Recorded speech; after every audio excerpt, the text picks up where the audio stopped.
And as I began to think about how things begin to move and things begin to change, it really solidified a decision that Beth and I, my wife and I, made back a month ago. And that was that we wanted to continue to really be involved with the REIA group, but we wanted to transition the group to get a more dynamic group of people coming to the meetings who need to hear and understand how to grow and manage a business. What we were looking to do is to sell the REIA group to somebody who would really take it, run with it, manage it, and make sure that it grows.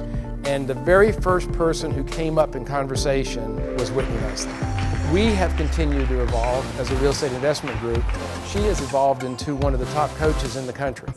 Everything we're going to do is to encourage you to become a bigger, better investor.